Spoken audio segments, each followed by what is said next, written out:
As hello everyone, as before I get into my review of New Japan Pro Wrestling's King of Pro Wrestling's show here, I want to just personally give my condolences to the people of Japan. That Super Typhoon was some scary shit. Did a ton of damage, hundreds of, not thousands of people injured. Last I checked, 33 people lost their lives to it, and just ton of structural damage, houses destroyed, just terrible stuff. A lot of flooding. Terrible stuff. Terrible. You hate to see it anytime. Just the supernaturals of just a disaster like that. Terrible to see. Terrible to see. As even though people of Japan, probably 99% of the people that watch my videos, of course, speak English and whatnot. So I doubt anybody from Japan is gonna see this. But I just wanted to still say my condolences to the people, because it's just fucking awful to see what happened to them. As crazy how many people actually were at this show. As after towards the end of the review, I've looked up and saw how many people were there. I mean, it was crazy how many people were there. Thousands of people at this show.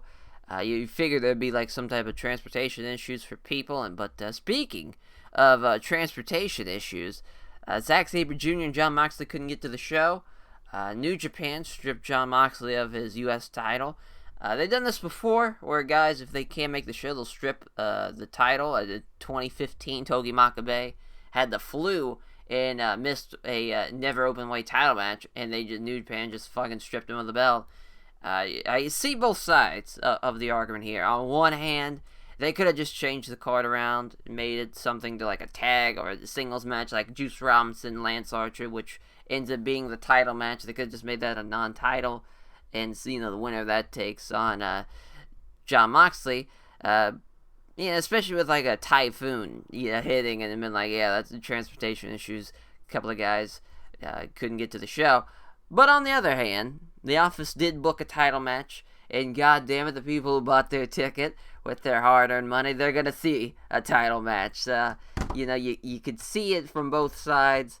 As, Lance Archer, Juice Robinson, though, for the U.S. title, I mean, I'm all about it. Fuck, I mean, in Ghetto, you got this. New Japan, you know what's best. Lance fucking Archer, son, for the U.S. title. As the opening match, though, it's El Desperado's return.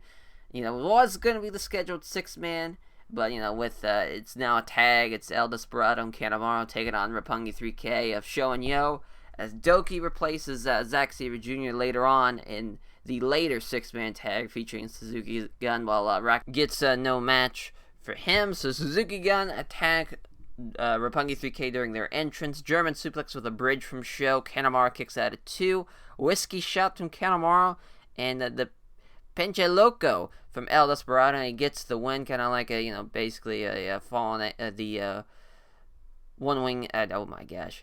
Fucking the Fallen Angel from Christopher Daniels, as the Hiroshi Tanahashi 20th anniversary match, as the most violent players of Togi Makabe and Toru Yano take on Hiroshi Tanahashi and Tomoaki Hama. Wataru Inoue is here too. That hell yeah, looks great too. He also debuted the same show Hiroshi Tanahashi did, October 10th. 1999, so that's really cool to see. He gets a nice pop too. God bless him. As Makabe Tanahashi started off quickly, tag out to Hanma and Yano. Hanma signals for the Kokeshi. Makabe comes in and stops him. Tanahashi stops Makabe, slams him, signals for the double Kokeshi. Yano and Makabe get out of the way. Nice little spot though. Makabe and Hanma trade strikes. Tanahashi goes into the exposed turnbuckle, as flying forearm from Tanahashi on Makabe, Dragon School leg whip from Tanahashi, flipping senton off the middle rope from Tanahashi. Tanahashi whips Yano into the exposed buckle. This time Hanma saves Tanahashi from a low blow attempt from Toru Yano. Double team suplex from Hanma and Tanahashi. Yano sidesteps Tanahashi, who hits the exposed buckle. Yano with a roll up. Tanahashi kicks out. Tanahashi hits the sling blade and hits the high fly flow. Tanahashi picking up the win.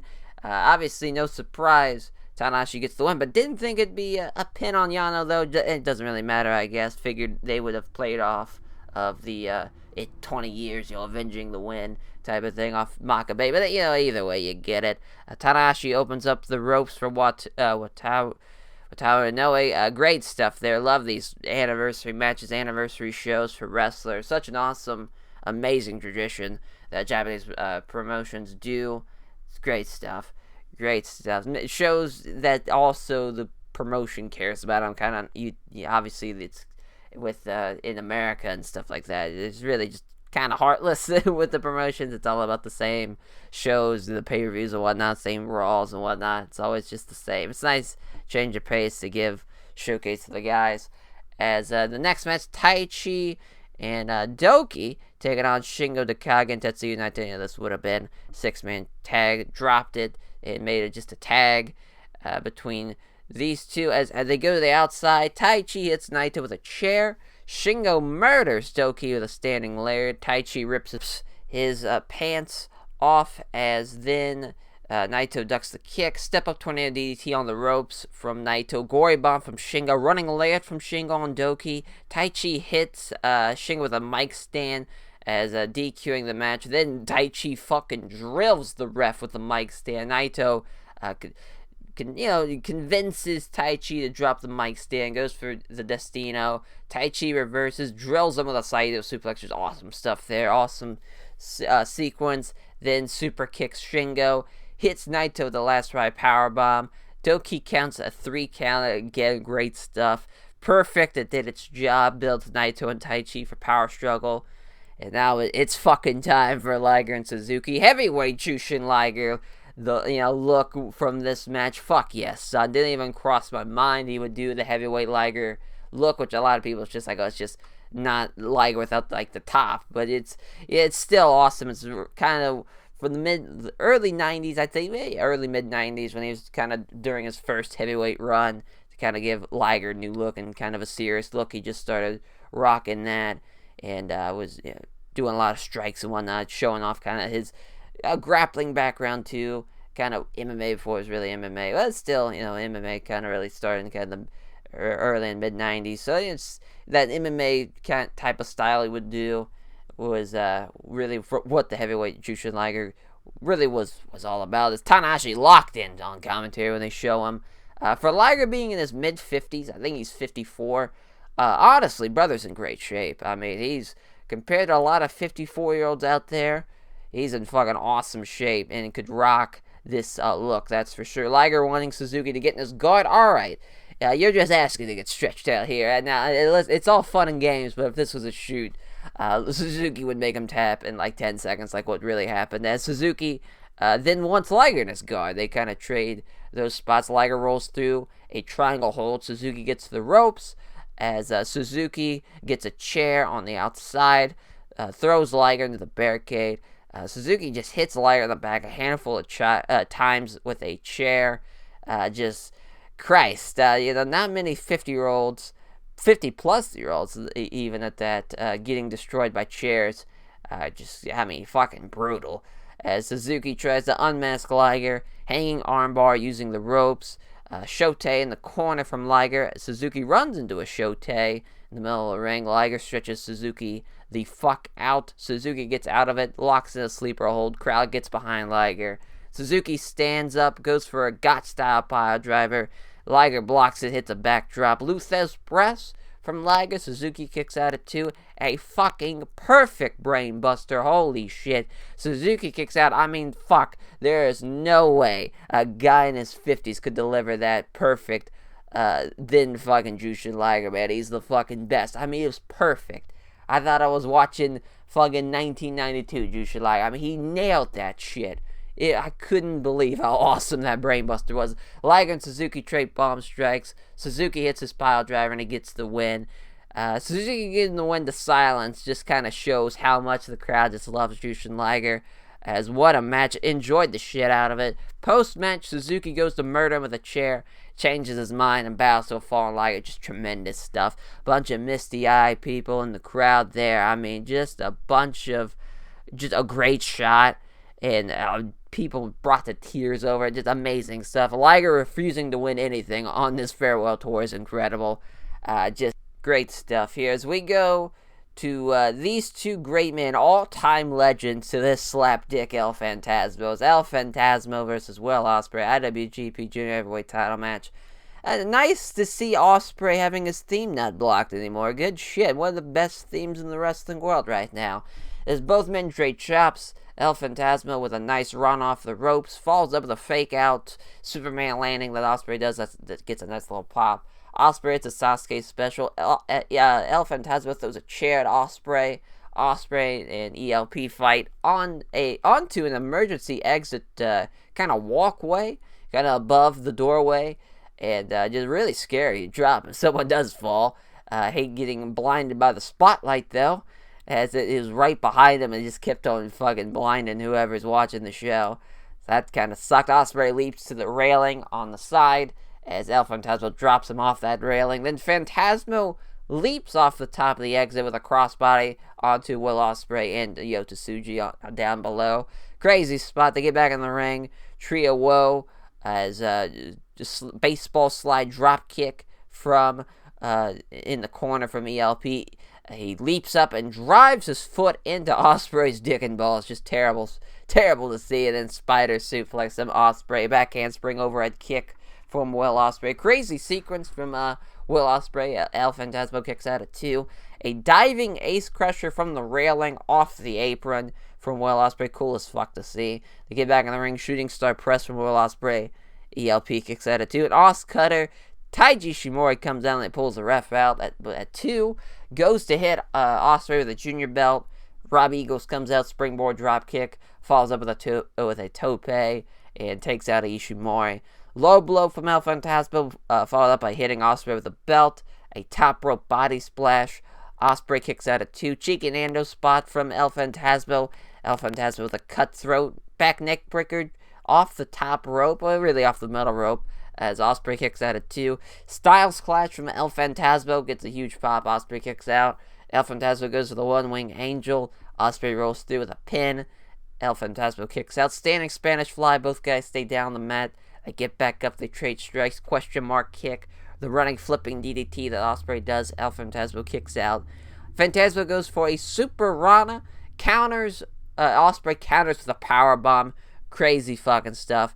Hidden Ospreay hits the Stormbreaker. He gets the win. Crazy stuff in this match. Another great New Japan Junior match. Another great Will Ospreay match. To really no one's surprise. Nice to see Ospreay getting the win too as a 6-man match. Chaos versus Bullet Club, Hiroki Goto, Yoshihashi, Tomohiro Ishii taking on Jay White, Yujiro Takahashi, and Kenta. GTR and Yujiro and the Chaos team get the win. Really nothing to be said, but up to the finish as Goto getting more wins before his title match. That's nice to see. Kenta and Ishii get into it on the outside post-match. Goto and White have an in-ring kind of face-off. As the IWGP US title match, Lance Archer versus Juice Robinson. Ghetto, you know what to do. When did Juice Robinson become such a hunk, though? That damn hair held him back. I mean, he's looking fucking quite the, I'm sure a lot of people have a lot of just adjectives to describe this man, but he's looking pretty damn good, if I do say so myself. As Lance Archer says, the people paid for a no DQ match. It's a no DQ match, and your ass is going to die. Fucking perfect. As Juice hits Lance Archer with a chair. Lance Archer with an awesome chokeslam through the table on the outside. While Juice is selling, Archer sets up chairs and tables on the corners. Pretty awesome. Lance Archer is using his Here Comes the Pain strats for this matchup. As it runs Juice's head into the chairs, Archer walks the ropes. Juice shoves him off. Superplex off the top rope from Juice. Juice rocks Archer with a punch. Running cannonball into one of the corner tables. Archer kicks out of the pin at 2. Archer gets out of Pulp Friction. Archer spears Juice into the other corner table. Archer goes for a choke slam. Juice lands on his feet. Juice gets a bunch of chairs in the ring. Goes for the Pulp Friction on top of all these chairs. Archer counters to the full Nelson slam. And then a fucking crazy blackout from Archer onto all these chairs. Just sweet Christ. He kicks out and throws his head over and over onto these chairs in the back. His back of his head slamming on these chairs over and over again. Locks in the Iron Claw, and he gets a 3 count on top of all these chairs. Everybody dies, son, and the right decision's made. Lance fucking Archer the new IWGP US champion. Dave Finlay Jr. runs out after the match, does a nice counter out of the chokeslam with a stunner, then immediately does a shitty one. Kind of, instead of the acid drop, runs up the corner and hits the stunner instead of kind of like the ace crusher. And it sucked, but who cares about that? Lance fucking Archer is the US champion. And that's what a great G1 run gets you, folks. You get a fucking title match fill-in and end up winning the whole damn thing. Crazy stuff. Co-main event, Evil versus Kota Ibushi for the G1 briefcase. Evil fights off Ibushi's attempts from the outside, outside German suplex, as Evil hits the chair spot, as superplex from Evil. Ibushi kicks out of 2. Layered from Evil. Ibushi kicks out of 2. Again, as Darkness falls and Ibushi again kicks out. As a wheelbarrow driver, Ibushi goes for the Bumaye, gets killed with a lariat. Straight jacket German suplex. Evil keeps his shoulders up. Kamagori gets countered with a half Nelson suplex. Hits another half Nelson suplex, does Evil, and Evil runs into a lair from Ibushi. Both men trade headbutts to the chest. V-trigger follows up by a Kamagori, and Evil kicks out. Holy shit. Hits another Kamagori, and Kota Ibushi wins. Great stuff. At the end, I mean, probably that last 4 or 5 minutes, the crowd just ate it up and it was on fire. Crazy stuff. As the main event, IWGP Heavyweight title matchup, Sonata versus Kazuchika Okada. Hot start right out of the gate with Sonata having to sidestep a shotgun drop kick attempt. Having the opening sequence ending in a double drop kick attempt. Gets a big pop from the crowd, of course. Running European uppercut from Okada. DDT from Okada. Okada hits his running crossbody over the barricade on the outside. Awesome shot of it from the replay. Kind of a side angle of it. Great stuff. Sonata hits the comeback. Starts hitting his comeback, rather, with strikes. Okada shuts it down with a body slam. Double leapfrog dropkick slingshot plancha spot from Sonata. As Paradise Lock from Sonata. Shotgun dropkick from Okada. Top rope dropkick from Okada. Follows it up with the top rope elbow drop. As Sonata counters the tombstone with one of his own. TKO from Sonata. Okada kicks out of 2. Skulls in from Sonata. Okada gets out of it. Okada hits the Rainmaker. Rolls over for a pin after just a couple of seconds after hitting it. Sonata kicks out. Both men trade strikes. Drop kick to the back of the head. Followed up by the drop kick from Okada. Sonata hits the skulls in again. Hits the moonsault, goes for another moonsault. Okada gets his knees up. A twisting tombstone from Okada. Sonata gets the boot up to block the Rainmaker. Okada keeps his hands locked. Sonata ducks the roll through with a bridge. Okada ducks the Rainmaker, rather, with a roll through with a bridge. Okada kicks out. Sonata ducks the Rainmaker into Dragon Sleeper. Okada counters with a Lucha arm drag. That was really awesome spot. It hits a drop kick. Sonata again ducks the Rainmaker. Okada ducks the Rainmaker attempt as, then Okada hits the drop kick. Mid pop-up ace crusher, which that was a really cool spot. Okada hits the Rainmaker. He gets the win. Good match. Probably the weaker of the matches they've had this year in 2019. Obviously compared to that crazy G1 match. But still, it was good. 9,573 people were here for King of Pro Wrestling, even with that super typhoon that hit Saturday. Crazy stuff. Outdrew last year's show by about 400 people. Just an all-around great show. Match of the night for sure for me was Minoru Suzuki Jushin Liger. Just fucking awesome stuff. Just going to be in my top 10 for sure for the Marvelous Awards at the end of the year. I just really loved that. Awesome match, too, with the post-match, bowing to falling to Liger, to the fallen Liger. Just such a good moment. That will do it for my review of King of Pro Wrestling, as I will catch you guys next month for my Power Struggle previews and reviews. Take care.